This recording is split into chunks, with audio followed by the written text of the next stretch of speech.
নমস্কার বন্ধুরা, welcome to election mania channel. আজ আমরা আলোচনা করব 287 নম্বর নানুর বিধানসভা কেন্দ্র নিয়ে। 2014 সালের লোকসভা নির্বাচনে এই কেন্দ্র থেকে তৃণমূলের প্রাপ্ত ভোট 57.09%, বিজেপির প্রাপ্ত ভোট 12.12%, বামফ্রন্টের প্রাপ্ত ভোট 26.23% এবং কংগ্রেসের প্রাপ্ত ভোট 2.03%। এই কেন্দ্র থেকে তৃণমূলের অনুপম হাজরা বামফ্রন্টের রামচন্দ্র ডোমের থেকে 61,958 ভোটে এগিয়েছিলেন।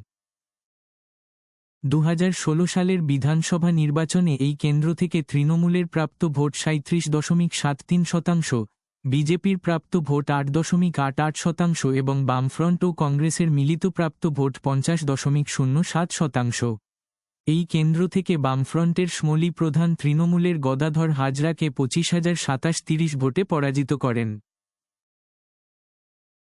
2019 সালের লোকসভা নির্বাচনে এই কেন্দ্র থেকে তৃণমূলের প্রাপ্ত ভোট 48.21%, বিজেপির প্রাপ্ত ভোট 40.34%, বামফ্রন্টের প্রাপ্ত ভোট 6.26% এবং কংগ্রেসের প্রাপ্ত ভোট 1.79%। এই কেন্দ্র থেকে তৃণমূলের অসিত কুমার মাল বিজেপির রামপ্রসাদ দাসের থেকে 17,731 ভোটে এগিয়েছিলেন।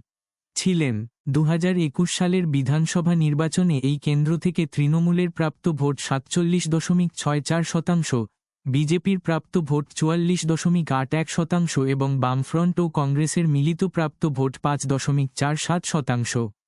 এই কেন্দ্র থেকে তৃণমূলের বিধান চন্দ্র মাঝি বিজেপির তারকেশ্বর সাহাকে 6,670 ভোটে পরাজিত করেন।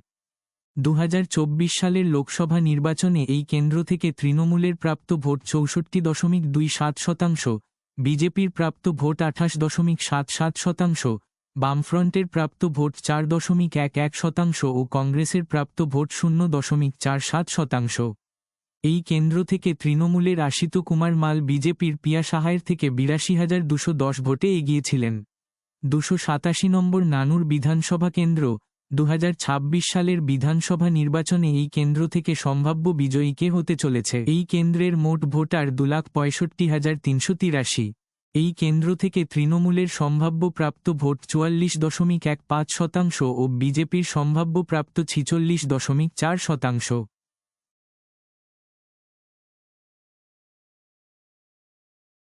287 নম্বর নানুর বিধানসভা কেন্দ্র। 2026 সালের বিধানসভা নির্বাচনে এই কেন্দ্র থেকে সম্ভাব্য বিজয়ী হতে চলেছে।